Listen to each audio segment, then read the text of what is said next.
जय हिंद। देखिए हम आपको बोले थे पीएफ अकाउंट के बारे में समझा देंगे, और पीएफ भी दो डिजाइन के होते हैं, ईपीएफ और पीपीएफ। हालांकि उसके दो और कैटेगरी है, वीपीएफ एंड जीपीएफ, उस सब के बारे में समझाते हैं। देखिए पीएफ जो होता है ना, उसको फुल फॉर्म होता है प्रोविडेंट फंड। प्रोविडेंट फंड मतलब होता है भविष्य निधि, मतलब आगे जाकर होने वाला खर्चा, भविष्य निधि। अब आप जैसे समझिए, भारत में हर इंसान छोटे या बड़े काम में लगा हुआ है, उसको पैसे मिल रहे हैं, उसकी जिंदगी चल रही है। लेकिन कब उसको पैसे आने बंद हो जाएंगे या फिर उसका जॉब चला गया तो उसके पास कोई सिक्योरिटी नहीं है, सोशल सिक्योरिटी नहीं है, या फिर बुढ़ापे में बाल बच्चा भगा दिया, या फिर बुढ़ापे में काम नहीं बचा, तो कहाँ जाएंगे? तो बुढ़ापा के लिए बड़ा सरदर्द हो जाता है। या कोरोना के काल में आप देखिए, जिनकी नौकरी चली गई, बिजनेस खत्म हो गया, उनके पास कुछ नहीं था, बहुत से लोग मतलब भूखे मर रहे थे लोग वहां पे, समाज ने कुछ दे दिया तो चलो, नहीं तो बहुत दिक्कत हो जाता। तो ऐसे कंडीशन में इन बेरोजगारों के लिए क्या था? तो उसी के लिए बनाया गया था पीएफ अकाउंट। ये एक तरह का गुल्लक होता है, जैसे हम लोग पैसा डाल देते हैं ना गुल्लक में, बचपन में आप लोग भी डाले होंगे, अगर हिंदी मीडियम वाले होंगे तब।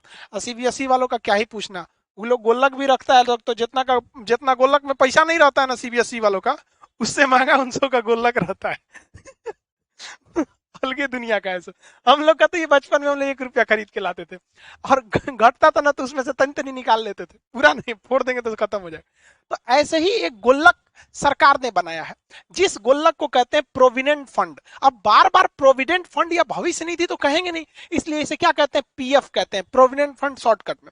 अब हम इस प्रोविडेंट फंड के बारे में डिटेल से समझते हैं, है क्या ये। प्रोविडेंट फंड एक तरह का खाता है जो आपके अकाउंट में ऑटोमेटिक काट के उस गुल्लक में रख दिया जाता है। पीएफ क्या है, एक अकाउंट है, जैसे आपका saving account, current account, recurring account, इस सब होता है ना, उसी तरह पीएफ अकाउंट होता है। ये एक ऑटोमेटिकली काट दिया जाता है ताकि आपके सोशल सिक्योरिटी हो सके, बुढ़ापा में किया जा सके। ये लॉन्ग टाइम के लिए होता है, ये नहीं कि आज रखे 2 साल बाद निकाल दे। ये बुढ़ापा वगैरह के लिए होता है, 10 साल, 20 साल, 40 साल, इस तरह बुढ़ापा के लिए लॉन्ग टाइम, और एकदम सिक्योर मनी होता है। ये ना लूट सकता है ना कुछ, इसकी गारंटी सरकार लेती है, रिस्क फ्री होता है। जैसे शेयर मार्केट कैसे रिस्क वाला होता है, राजा बना देगा नहीं तो भिखारी बना देगा, उस तरह से होता है ये प्रोविडेंट फंड यानी पीएफ अकाउंट। अब ये पीएफ अकाउंट दो टाइप का होता है। एक मतलब जो नौकरी करने वाले लोग हैं उनके लिए एम्प्लॉयड प्रोविडेंट फंड, ईपीएफ, ई से एम्प्लॉयड, अब प्रोविडेंट फंड ईपीएफ हो गया। और एक जो नौकरी नहीं कर रहे हैं, कहीं थोड़ा मोड़ा बिजनेस है, दुकान है वगैरह है, तो इन लोग के लिए, पब्लिक के लिए, आम पब्लिक के लिए भी एक प्रोविडेंट फंड है, पीपीएफ। तो आप देखिए, बार बार इतना मत समझिए, दोनों को पीएफ ही कहते हैं। पीएफ मतलब भविष्य निधि, बुढ़ापा या आने वाले वक्त में काम आता है।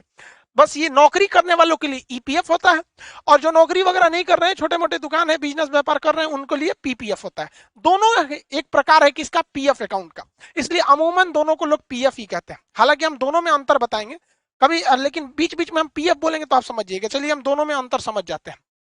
ये है आपका ईपीएफ। ईपीएफ मतलब नौकरी करने वालों को, तो ईपीएफ में तो नौकरी वाले आ जाएंगे लोग, और पीपीएफ पब्लिक प्रोविडेंट फंड, सामान्य पब्लिक आ जाएंगे लोग। समझिए अब दोनों में क्या अंतर है। ये कंपलसरी लगाना होता है, ये कंपलसरी उस व्यक्ति को जमा करना ही पड़ता है। ये कंपनी की जिम्मेदारी होती है, जिस कंपनी में 20 से ज्यादा कर्मचारियों को वेतन मिल रहा होता है। ठीक है, 20 से ज्यादा। अब जैसे मेरे पास अगर 16 कर्मचारी है तो हम पीएफ उनका नहीं खुलवाएंगे, लेकिन जिस कंपनी में, चाहे वो सरकारी हो चाहे वो प्राइवेट हो, तो उसमें क्या करती है कंपनी की जिम्मेदारी रहती है कि उस बंदे का एक गोल्लक यानी खाता खुलवा दे, उसे कहेंगे पीएफ अकाउंट करें। ये कितना दिया जाता है वर्कर्स को, मैं मतलब 12%। जैसे उसकी जितनी सैलरी देनी है ना, तो कंपनी क्या कहती है, उसको फुल सैलरी नहीं देगी, उसमें से 12% क्या करेगी, भैया तुम पीएफ में भर दो, और जब तुम रिटायर होगे या नौकरी छोड़ के जाओगे तो हम ये खाता तुमको दे देंगे, ताकि फ्यूचर में यही पैसा रिटायरमेंट के टाइम पे मिलता है। तो लोगों को लगता है सरकारी में रिटायरमेंट में दुकान मिलता है, भैया वो हर महीने काट काट के रखा है, रिटायर होइएगा तो एक के बार दे देता है। समझ में आ गया? ये नौकरी करने वालों को। ऐसा नहीं कि केवल सरकारी, जैसे आप जियो में काम करिएगा, टाटा में काम कीजिएगा, उसमें 20 से ज्यादा कर्मचारी होते हैं, तो उसमें आपका भी पीएफ अकाउंट खुलेगा। और आप इंप्लॉय हैं तो आपके पीएफ अकाउंट के पहले क्या लगा दिया जाएगा, जैसे आप पीएफ तो प्रोविडेंट फंड हो गया, इंप्लॉय है तो ईपीएफ हो जाएगा। लेकिन अगर वही आप आम पब्लिक है, सब्जी है, चाय की दुकान है, तो आप एक आम पब्लिक है, तो आपके प्रोविडेंट फंड यानी पीएफ अकाउंट के आगे पब्लिक लगा दीजिएगा, पब्लिक प्रोविडेंट फंड होगा। ये क्या है, ये ऑप्शनल है, कोई भी खुलवा सकता है। इसके लिए बस उसको चाहिए, इंडिविजुअल व्यक्ति कोई खुलवा सकता है जिसके पास इनकम है। बस शर्त यह है कि वो भारत में रह रहा होना चाहिए। अगर भारत के ही अमेरिका में रह रहे हैं, काम करने आ रहे हैं, या जो सऊदी में काम करते हैं, वो लोग नहीं खुलवा सकते इसमें। यहाँ समझ में क्या? अब बात आती है ये गोलकवा रहता कहाँ है। कहाँ गुल्लक रहता है? तो आम पब्लिक को कहा जाता है कि आम पब्लिक का जो पीपीएफ अकाउंट होता है यानी पीपीएफ, वो कहा जाता है कि आप या तो बैंक में खुलवा लीजिए या तो फिर आप पोस्ट ऑफिस में खुलवा लीजिए, आपके लिए कोई रोक टोक नहीं है, आप कहीं पे खुलवा सकते हैं। लेकिन जो कर्मचारी होते हैं, इंप्लॉय होते हैं, उनके लिए एक अलग बैंक है, वो उसको दुनिया के किसी आदमी से मतलब नहीं है, उसका काम है गुल्लक रखना, उसका नाम है ईपीएफओ। ई से हो गया तो ईपीएफ तो है, ओ लगा दीजिए, EP employed provident fund organization. EPFO एक ऑर्गेनाइजेशन है जिसका काम है जो सरकारी या प्राइवेट कंपनी में जो जो काम करता है उसका पैसा अपने पास रखता है और कहता है हम रिटायरमेंट के टाइम देंगे। हम क्या देंगे? रिटायरमेंट के टाइम, और जितना दिए ना उसमें से और बढ़ा के देंगे। समझ में आ गया कि नहीं आ गया? तो बस अंतर यही होता है कि जो इंप्लॉय लोगों का अकाउंट खुलता है वो ईपीएफओ के अंडर में खुलता है, और जो पब्लिक आम पब्लिक के लिए पीपीएफ खुलता है वो बैंक और पोस्ट ऑफिस में खुलता है। अब इसके लिए जिम्मेदार है श्रम मंत्रालय, उसके लिए श्रम मंत्रालय जिम्मेदार है, और इसके लिए बैंकिंग सिस्टम जिम्मेदार है यानी आरबीआई है। ये 12% आपकी सैलरी से काट लिया जाता है। इसमें आपको तो सैलरी मिल ही नहीं रही है तो 12% काटेगा क्या? अब आपका मन, आप हर महीने या हर साल आप 500 रुपया जमा कर दीजिए, या 500 से 1.5 लाख रुपया जमा कर सकते हैं। अब कोई सब्जी वाला है, अब वो सोचता है कि हम 1 रुपया कर मान के चलिए 2-2 रुपया के हिसाब से सोच रहा है, साल भर में उसका भी लगभग 700 रुपया हो जाएगा। उस हिसाब से वो साल भर में 500 से लेके 1.5 लाख रुपया तक जमा कर सकता है। बशर्ते अंतर क्या है, इसे पोस्ट ऑफिस या बैंक में जाके जमा करना पड़ेगा।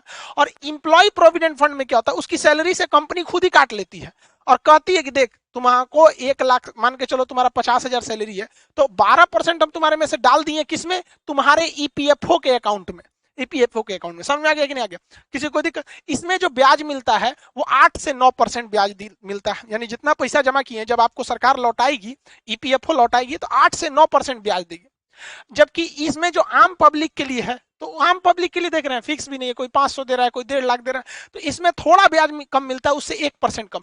इसमें 7 से 8% ब्याज मिलता है, जबकि इसमें 8 से 9% ब्याज मिलता है। यानी ब्याज के हिसाब से देखिएगा तो इन दोनों के हिसाब से ये थोड़ा सा अच्छा ब्याज दे देता है, 1% ज्यादा दे देता है। और इन ब्याज की जो तुलना होती है प्रत्येक तिमाही होती है, हर 3 महीना पे ब्याज दर बढ़ाया घटाया जा सकता है।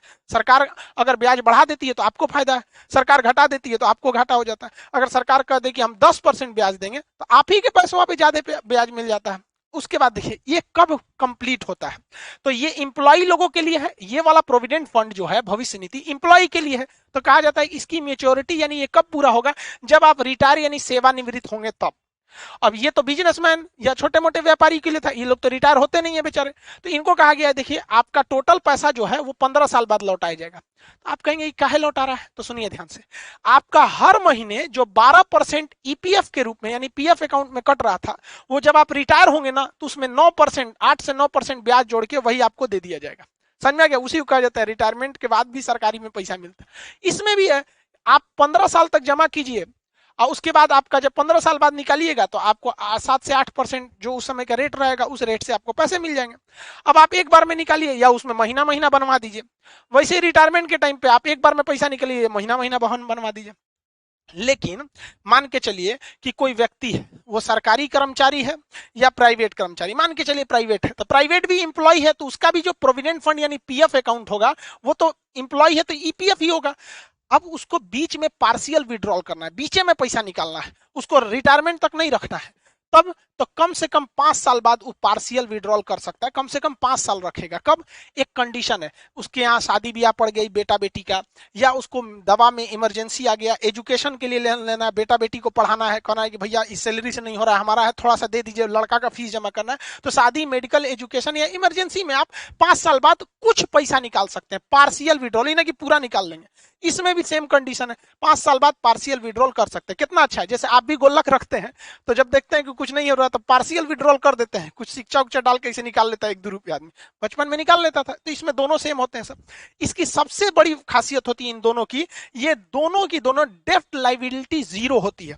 जैसे मान के चलिए कि मेरे पीएफ अकाउंट में यानी प्रोविडेंट फंड, अब वो पीएफ अकाउंट दोनों टाइप के हो सकते हैं, या अगर हम इंप्लॉय हैं तो ईपीएफ और नॉर्मल पब्लिक है तो पीपीएफ, तो दोनों तो प्रोविडेंट फंड है ना पीएफ।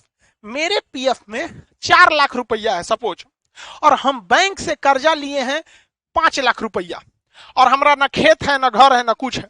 अब बैंक कहेगा हमरा 5 लाख दो, हम कहेंगे कुछ नहीं है, तो बैंक कहेगा पीएफ अकाउंट में 4 लाख है, हम पीएफ से निकाल लेंगे। तो सरकार कहती है खबरदार, पीएफ अकाउंट की लाइबिलिटी जीरो होती है, डेट लाइबिलिटी जीरो होती है। हम करोड़ों भी कर्जा ले सकते हैं, लेकिन उस कर्जे की भरपाई मेरे पीएफ अकाउंट से कोई नहीं काट सकता है। ये इसीलिए इसे कहा जाता है सबसे सिक्योर अकाउंट होता है, कोई काट ही नहीं सकता आपका यहाँ पे। दूसरा, ये ई एग्जेम्प्ट एग्जेम्प्ट एग्जेम्प्ट, यानी इस पैसे पर ब्याज भी नहीं मिलता है। जैसे सर